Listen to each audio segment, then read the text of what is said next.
Part of my journey into sobriety involves working with other people who need help and people who call me and making myself available.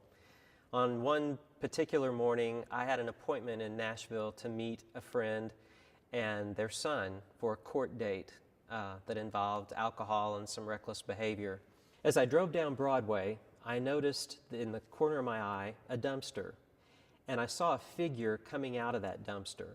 I hadn't had breakfast, and I thought, I'm going to swing in and get a sandwich on my way to the court date because for whatever reason, I actually happened to be running early that morning.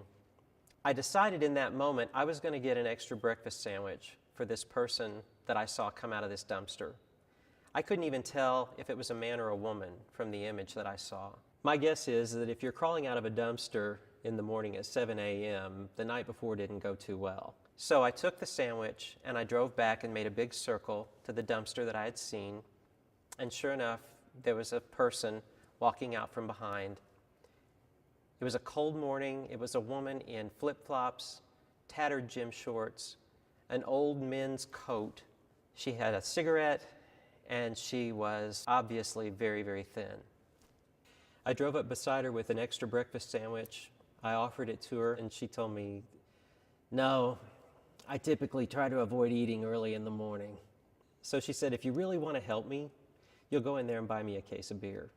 I told her that I really couldn't do that for her because I was in recovery and that kind of would be a trigger for me.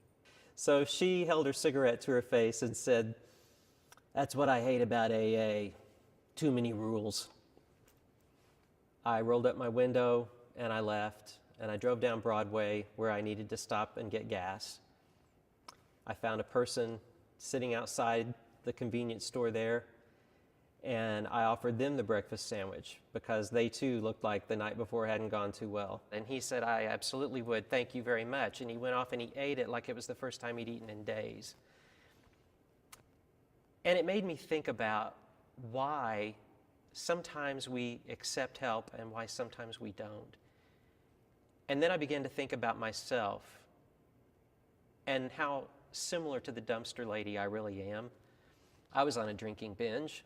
One morning, I decided again that I was going to quit drinking. I was repentant, I was sick, I was tired, and I gathered up all my liquor bottles and all my wine and everything I had hidden, and I put it in a box, and I put it in the back of my car, and I took it to a dumpster. I backed up, and I dropped it all in the dumpster, and I went home.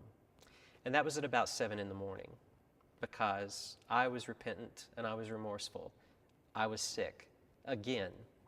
About noon, I decided that my problem wasn't alcohol, my problem was bad judgment. I just needed to learn to drink responsibly like other people. By 4 o'clock, I had decided that I'd really overreacted. And by 6 o'clock, I was back at the dumpster where I had dropped off all my liquor, and I couldn't reach the bottles. They had all gotten shifted around in all the garbage that had been dumped in there throughout the day, and so I leaned in, and I still couldn't reach. I climbed in and tromped around in the trash and gathered up all my bottles, put them in a box, put them in the back of my SUV, and drove home and drank again that night. I don't care if you live behind a dumpster or you back your Lexus up to one. A drunk is a drunk. Alcohol kind of levels the playing field. I often wonder why I was not the person crawling out of that dumpster. What about my story changed? What about my story was different? What about me was different? I'm sure she didn't start out one day and decide that was a good idea. I think the thing that I discovered in my sobriety was that I wasn't going to be able to do it on my own. It wasn't bad judgment, and my problem wasn't even alcohol. My problem was that I was spiritually bankrupt, and I needed God to show up. I was a professional Christian as a worship leader, a songwriter, a musician in Nashville, and yet I was spiritually empty. The help I want is not always the help I need. The things I want God to do in my life are not always the things I need.